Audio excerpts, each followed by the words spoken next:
Hi everyone! So today's video is going to be 11 things finishing my 11th novel taught me. So this is a series that I started several years ago on my blog. I started it when I finished my 7th novel. So I've since decided to transfer the series from my blog just to video format. So today I'm going to be discussing what I learned from finishing my novel, Feeding Habits. So this is just the dust jacket I made for it. This is not a published book. It's literally on top of somebody else's book. This book is not going to be published, but I just made this dust jacket like for funsies back in 2020. So for those who are new to this channel, Feeding Habits is a book I've been working on for a really long time. It is adult literary fiction and is the second book in a series called Mothwork, and also a spin-off of a series that is really, really long called Fostered.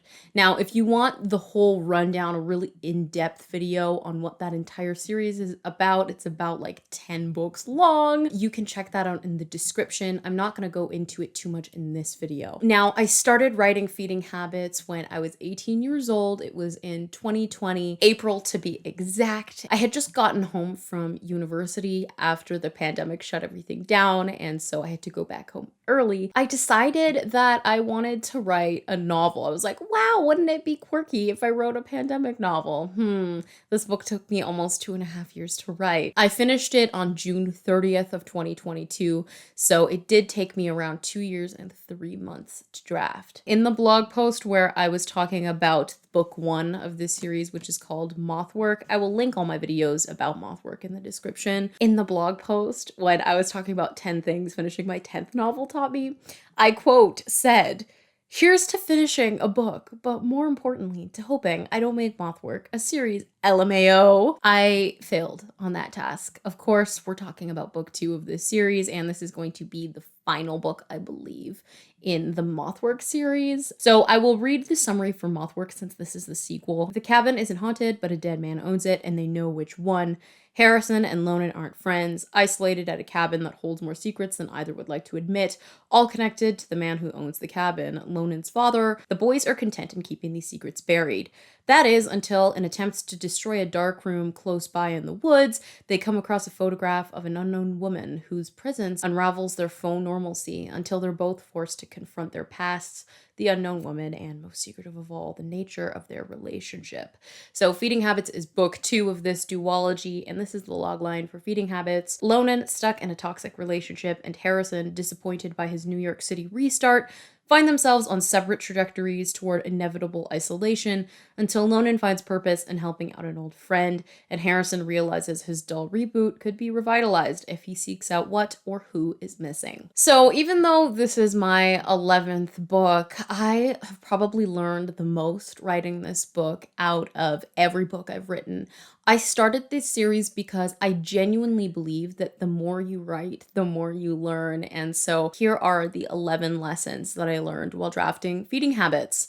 So number 1 is that my writing is constantly evolving. So this is kind of a lesson that I learned earlier on into the process, but it was so interesting to start this book. I started drafting it in what was, like, looking back, an early developmental time of my life. So I started this when I was 18 years old. I hadn't even finished my first year of university at that time. I can see now, looking back, how my writing has evolved. So looking from the very first chapter to the very last scene I ever wrote in this book, I can see a palpable change. So learning that my writing will be in constant evolution for the rest of my life is something that I kind of picked up on about a year into drafting this book. By the time I got to about 2021, I was able to look back on what I wrote in 2020 with a different perspective. And then a year later in 2022, I was able to do the same thing to my 2021 writing. So in a way, even though I had hoped to finish this book, I think in like 4 months was the goal, and it took me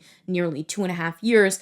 I'm happy that it took me so long to finish the project because I was able to capture this evolution of writing in just one project alone, which caused some difficulties later down the road road, which I'll kind of talk about in the other points. This book is just over 60,000 words at its completed first draft. Well, I guess it's not really first draft. It's a Franken draft of a whole bunch of different drafts because I edited as I went. But it's interesting to look back and like really map out how I changed as a writer. And this is something that I always say on my YouTube channel, that writing is just a constant process. I found it very interesting to just see that occur in one space. So the next lesson that I learned from finishing this book is that your success doesn't guarantee your failure, and your failure doesn't guarantee that you'll never succeed again. So I experienced a lot of literary successes when I first started writing this book. Like I said, I started this in April 2020, and coincidentally, April of 2020 was when my first publication in a literary magazine came out, at least kind of what I consider to be the first. I was publishing my first short stories and my first poems in the time that I was writing this book. And not only that, I'd had positive public reception about that work that was published. My successes made me feel like I was secure with my work, and I felt like my successes intrinsically meant that I wouldn't have any failures. And what a wake-up call it was when I failed again. It was like falling straight on my face after climbing up to like the top of the tower. But what was worse was feeling like that failure guaranteed that I'd never be able to succeed again, or that I'd never feel security in my work again. But the thing that I've realized is that good writers fail all the time. That's a really important part of being a good writer, is failing. I think that what makes a good writer isn't necessarily whether or not they can construct a beautiful sentence or a really thought-provoking plot. I think it really comes down to the fact of, can you get back up after you failed? I genuinely at the time thought that my successes that I was seeing in Lit Mag publications meant I wouldn't experience failure, really. I was like, okay, I'm at the point in my career where everything's just like straight up from here. But writing this book genuinely, to me, is likely the biggest failure of my writing career to date. And I know that sounds really, really harsh, but I finished this book and I wouldn't call it a success. In a lot of ways, it was a complete failure. It took way longer than I wanted it to take. Again, I wanted to finish it in 4 months. It took me nearly 2.5 years. What the book was about changed so many times that I lost momentum. That was a failure too. And I ended this book in a really strange, unpredictable place that I didn't think it was going to end up. That was also a failure. Looking back now, I realize that failure and success don't guarantee each other, but to have one, you have to have the other. And honestly, it's made things so much more comfortable for me, accepting the fact that, yes, I'm totally going to fail again. Yes, I did fail when I was writing Feeding Habits several times. And yes, I did have successes, both in Feeding Habits, both in other avenues of my writing. And those things can coexist, and they should coexist, because to experience a success, you have to know what a failure is like. So the next lesson that I learned writing this book is that writing what you love doesn't necessarily mean that you'll love it while writing it. I hated drafting this book most of the time. I have so many videos of me talking about how difficult writing this book was. If you're an OG, if you were here back in 2020 when I started writing this, you might remember those videos. I can't even link all of them in the description because there are so many of me talking about me hating writing this book. And that's no exaggeration. It felt at times kind of like torture. No matter how much I loved the characters or the tone or some of the prose, writing this book was a labor, but it wasn't necessarily out of love. For the last year, all I've wanted to do was stop writing this book. I just didn't give up because I had never ever shelved like a fostered book before that I'd begun drafting and was almost done, and I just didn't want to quit on it. Had that not been there, I never would have finished this book. At several points, I felt like I'd lost my love for this book completely. But I kept working on it because deep down I knew it meant something to me. But that doesn't take away from the fact that drafting Feeding Habits 99% of the time was an arduous experience for me. Sometimes it was downright unhealthy. Like, I shouldn't have been doing it. It wasn't good for me. In the last few months of drafting this project in particular, I began to realize that I didn't dislike the project as I thought I did. But instead, I held a deep love for it because I fought for it. I wanted to fight for it, especially in the last couple of months. No matter how many issues it was giving me, So the paradox here was that even though I loved the project deeply, I also didn't love writing it most of the time. And I'm not saying that that's a good thing, but that was just an experience that I had had with feeding habits. You all know I'm a huge proponent for making sure that your mental wellness is your priority when you are writing a book. And I can't say that I followed my own advice when it came to drafting this book. I don't regret writing it now, sort of, in a sense. I'm kind of happy that I did. I came to find peace with this project at the end in particular. That's when I started enjoying it because the expectation of having to enjoy it wasn't in place. I wanted to feel like it was fun. And in a way, that was another expectation that I had placed on myself. And it was only in like the last couple of months that I felt an immense peace with this project because I didn't feel like, oh, Rachel, well, you have to enjoy writing this now. And when I took off that pressure from myself, I ended up enjoying it, which is kind of strange. So the next lesson I learned from finishing this book is that sometimes you have to make the right decision for a project, even if it's the wrong one that leads to larger problems. So many times I ran into roadblocks while drafting feeding habits. I don't have to repeat that. That is the theme of this video. I'd often be unable to come up with solutions for these roadblocks, and that paralyzed me from continuing this project for weeks or even months at a time. I eventually learned that with this project in particular, it was better to push through with the drafting to an incorrect solution that I would later have to fix rather than stop drafting for months at a time at all. And so that's why this book took me so long to write, because I would go months and months and months without writing it. For example, I went from June 2021 to pretty much June 2022 without touching this book. And that wasn't great for this particular project. Of course, this is going to depend on the project. This is not an advice video. This is simply a video talking about what I learned about my process. So take everything I say with a grain of salt. I'm not trying to tell people what they should or should not do with their book, but sometimes I did have to write the wrong thing and it would later come to bite me in the ass. And that was personally a better decision than sitting there not knowing what to do because I was stagnated. So even though pushing through to the wrong solution caused many issues toward the end of the book where I had to go back and add chapters to close out arcs, or I had to flesh out characters and different scenes that I had to add, and it was a lot of work. And it's not necessarily like it was effective. It is what got me to the end. And so it was an imperfect process, but it's something that I learned. It's not one of those fun writing lessons for me personally. It's not great for me to realize that sometimes I have to do something so wrong that's going to cause so many issues later in order to even continue. But now that I know, I can kind of be aware of that in the future in case it does happen, and hopefully I can make a more sustainable solution. But the next thing that I learned from finishing this book is that sharing your book is scary and creates expectation, even if it's just within yourself. So I've always loved sharing my writing on a public platform. I've been doing it since I was 13. I love it. It's not an issue for me. But for some reason, something in me couldn't handle the pressure with feeding habits. And maybe that's because before I wrote feeding habits, I had like this deep shame and embarrassment for writing Mothwork, which was the first book in this series. I found it was a bit embarrassing. It was like the first non-literary thing I'd written in like a year and a half or 2 years. And so I found that that kind of followed me into feeding habits, and also feeding habits is kind of more in line with the genre I thought I wanted to write at the time, which was just purely literary fiction. And I was like, I don't know, this doesn't seem like good enough to be literary.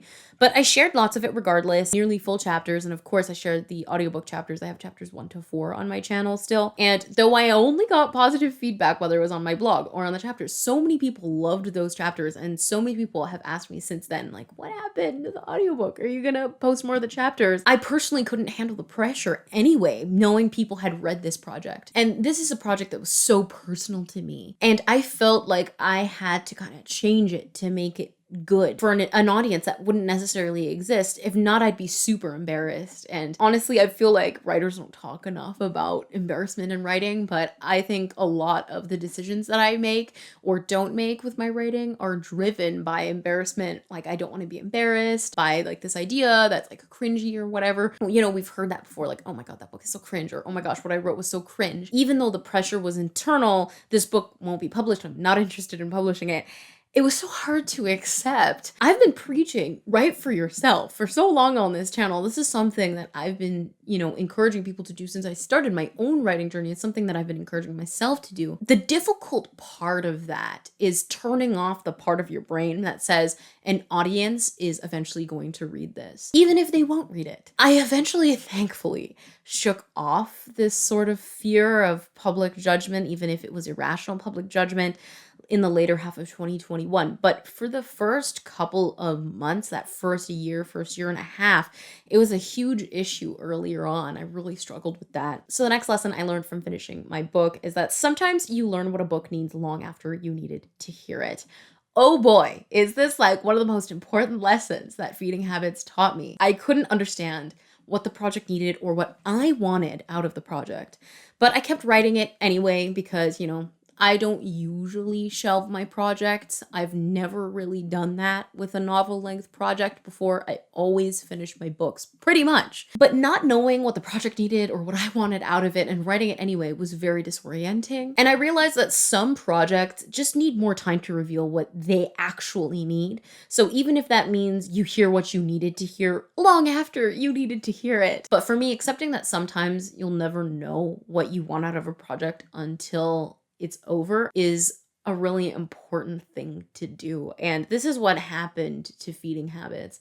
I finished it, nearly a month ago, and sometimes I still don't know what I wanted out of this project. I still have no idea if I achieved that. The book isn't really talking to me that much, and maybe it'll take years. Maybe I'll never know. Here's an example of this sort of inaction. There were so many revelations I had about characters and chapters long after they were done, long after they could have informed what may have happened. As a pantser, this was particularly hard because I wasn't outlining the book and I didn't want to outline the book. Maybe if I had, it would have stayed more consistent, but I don't think I would have enjoyed writing this, but maybe I would have. I don't know. But there are so many times when I would realize that I'd messed something up with the arc and I needed to write a completely different chapter. So I went in and inserted different chapters. I did that with 2 chapters. And remember, this is a pretty short book. In total, it only has 10 chapters, and I inserted 2 brand new ones worth of content that fleshed out arcs. This was long after I'd put in months of work. I just had to completely scrap it. That's not something that any writer really wants to do, taking like 20,000 words of their writing that took them 6, 7, 8 months to write and then putting it away somewhere else. It's certainly a frustrating feeling. I learned that sometimes projects won't be convenient for you, but learning to work around that is where the gold is. It sucks because sometimes it's just out of your control. Sometimes a project just kind of is like that. It might just be a whole bunch of circumstances where you're at, where the project is at, where your writing is at, where your tastes are at the time that kind of contribute to this happening. So the next lesson I learned from finishing this book is that even the most confident writers aren't immune to insecurity. I needed to hear this much, much earlier on. Note how I mentioned that thing about publishing a lot when I first started writing this book. Well, when I started Feeding Habits, I was a relatively confident writer. To be honest, I was the only writer I knew through elementary school and high school, besides my sister, so everybody knew me as the writer. I did not have to question that. I already had a level of confidence ingrained in me. I didn't have to worry or wonder if I was a writer because everybody already thought I was a writer. Everyone was telling me that I was a writer. So when I went to university, even more people told me I was a writer, and perhaps even a good writer, a writer who had potential. I had TAs who I looked up to who were so excited about my work, and that meant so much to me as an 18-year-old. What was even better is that these were people from my field. It wasn't just people like from my high school who already knew me for several years. So this increased the pseudo sort of confidence I had in me. So I felt good writing Feeding Habits initially. But then at other times, this real like crippling insecurity would overtake me and I wouldn't be able to write and I would just sit there just not knowing what to do with myself. Looking back on it, it seems like this was so long ago. I feel like such a different person and so much has happened in that time, but I know why that happened. So I was still finding myself as a writer in that time, of course. At that time, I think I'd been writing for like 5 or 6 years very consistently, and I'd written, Mothwork was my 10th book, so Feeding Habits was my 11th, right? So I felt I should have a level of confidence, and I did. That didn't stop me from feeling insecure. So what I learned really was that insecurity is not a bad thing. And that doesn't mean that you aren't a confident writer. I know it sounds kind of silly, but for me, what makes a writer confident is knowing that a bout of insecurity doesn't mean that you'll always be terrible or what you write is always going to be bad, but that insecurity is normal and it's a human thing to feel, and everyone feels this way. Every writer goes through this. I also kind of learned that confidence can fluctuate between projects. So I'd write short stories while I was writing this book and I'd feel on top of the world. I'd feel really, really good. And then I'd write this book and feel like a fly that had been swatted down flat. Now, this was tough, contending with that dialectical tension, but I've accepted that now, and it made drafting the end of the book way calmer of an experience for me. So the 8th thing that I learned from finishing this book is that a project can oversee a big change in you, and your big changes can change it. So Feeding Habits is the book of some of my most formative years. I didn't really realize that at the time, but so this book obviously saw a huge change in me as a writer and as a person. And my big changes changed the book itself. So my writing taste changed so much while I was writing this book, and those things, of course, informed the book. Beyond that, my perception of the characters and the characters themselves sort of changed as I changed. So I started writing this book relating a lot to Lonan, who is one of the main characters, and his story. I really understood his loneliness, his isolation, his sadness, his feeling that in his life he wasn't really a person. I felt a lot like that when I was 18, and I clung to that. I really did. But as I aged out of my teenage years, as I hit 20, I started to relate a lot more to Harrison's subtler pain and his point of view. I could see myself in him in a way I never thought that I could. In a lot of ways, this story was Lonan's in the beginning. Everything was about Lonan. The aesthetic was Lonan. The tone was Lonan. The title is titled after his experience in his relationship. It doesn't really have anything to do with Harrison. And Lonan at the time, I mean, was my favorite character. I've talked about this a lot in my videos. And, you know, honestly, I didn't care that much about Harrison's story in the first year. But in the year following, that changed so much. Harrison's my new favorite character. Sorry, Lonan. Lonan was my favorite character for, I think, 5 or 6 years, a really long time.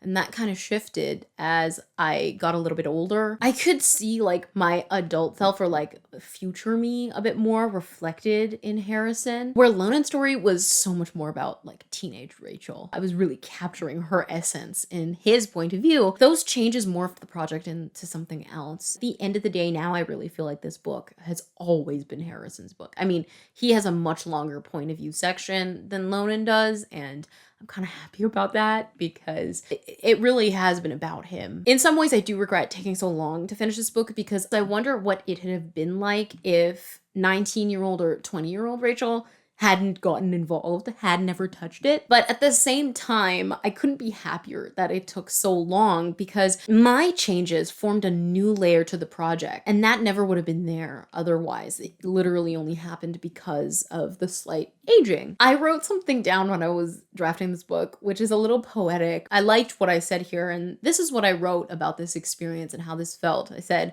"When you look back, the project is so different from this view, and you two are different." So the 9th thing that finishing this book taught me is that accepting uncertainty is critical to becoming a better writer. So much about this project was uncertain for me. The entire thing was uncertain for me, whether I'd finished it, whether I'd completed an arc, whether I'd repeated beats too many times, whether I'd not put in enough beats that I needed, whether the prose was where I wanted it, whether the characters were wrong, whether I'd write another one after this because I thought I would write a sequel, another one, to make this a trilogy.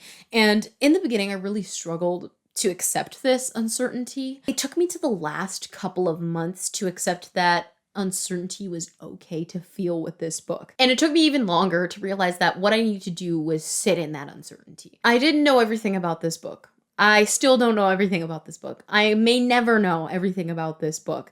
That's scary. It's okay, but it means that I'll have more things to think about for a really long time. This project will always be a part of me in a way, and that's kind of comforting. I kind of like to be able to carry it with me throughout sort of the rest of my life. So the 10th thing that finishing this book taught me is that writing a book can be a mistake, but all writing is progress. For so long, I was regretful that I written this book. I have said this in a couple of videos. I can count on one hand the amount of times I enjoyed writing this book, like in terms of the writing sessions. I can only think of a couple where I genuinely enjoyed it. In a lot of ways, I feel like writing Feeding Habits, tainted the happiness I'd felt when writing Mothwork. And that wasn't a perfect experience by any means, but I had felt like I'd ruined something, and that kind of upset me a little bit. I felt like it brought additional stress to a series that I wanted more than anything to just be a safe haven for me. It was a mistake, I think, to continue it, to write this book in the space that I was in. And that's because I suffered in order to create it a lot in the beginning. I should have prioritized my health at many times when I was writing this book. But I thought, because I'm writing this, it doesn't matter how hard it is or how much it's affecting me. It's writing, and that's a good thing. Writing is good no matter what. But genuinely, at points, I should not have written this book. It was not good for me a lot of the times, like I mentioned. However, on the flip side, it's a hard thing to contend with. This is not an easy lesson that I learned. It is complicated. I'm happy that I did write it because I was able to learn all of these difficult lessons that I know that I eventually would have had to learn, or maybe I never would have, but I did learn them, and they've changed me, I think, for the better. I'm not sure that's a good way to learn them. I'm not necessarily saying that I recommend doing this, but I still found progress and eventually joy while writing this book. I can say that writing this book taught me a lot. I made a mistake, and I kind of learned from the consequences of that mistake, and that's why it was valuable for me, even if it was a mistake at points. So the final thing that I learned from finishing this book is that finishing a project can be deeply bittersweet / unsatisfying / painful / beautiful all at once. So finishing this book was so weird. I have a vlog where I explained the entire story of finishing Feeding Habits and how it felt so bizarre to me. But as a bit of like a quick summary, I'd been really loving the last couple sessions writing Feeding Habits. I'd done a rewrite of chapter 7, and I found that that was super great for me. And of course, I needed to finish the book at chapter 10. I thought I'd have a storybook time with my writing sessions with chapter 10 like I did with chapter 7. But then I realized at one point I'd accidentally finished the book already. I'd written the final scene already. To really complete the book from there, I had to piece it together unorganically. I'd never done that before with a first draft where I got to the end and I realized, okay, I already wrote this, and then ending it, I actually ended sort of in the middle of something. I'd never done that before in all of my 10 other books. So this was bizarre to me, and I found it extremely unsatisfying. And honestly, it felt kind of like a cruel joke from a book that had fought me at every stage and that I had fought at every stage. But at the same time, I also found the experience kind of funny. I found it beautiful. I found it painful, and I found it bittersweet. I'd never experienced this when finishing a project before, but honestly, it's one of the most memorable ways I've ever left a draft, despite it not at all being what I expected.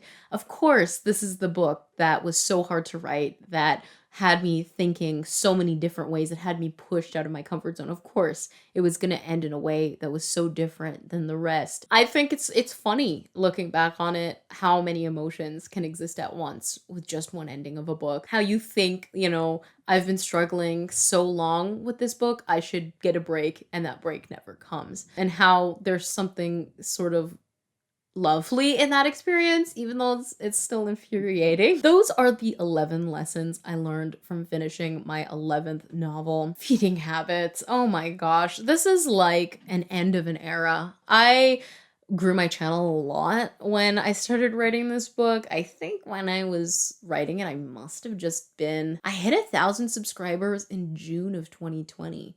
So I didn't even have this like audience when I first started writing Feeding Habits. Really, a majority of you probably wouldn't really know the beginning of Feeding Habits because I've been writing it for so long.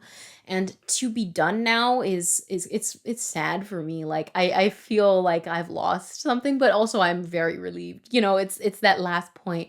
All of these feelings are kind of coming together, and I've got to contend with them, and it's fun. I mean, it's not really, but it can be all of these things at once. So thank you so much to everybody who supported this project, who has ever said anything nice about this project, who loved the chapters, even though I kind of bailed on that project, that I posted in audiobook form, the people who have been following this project, like since I first posted about it on my blog. Thank you. It means a lot, and in a lot of ways was one of the motivators for completing this project that was really, really difficult for me. If you're struggling to finish a book, I know you can do it. I did it too. We're in this together. But for now, thank you so much for watching, and I'll see you guys in another video. Bye.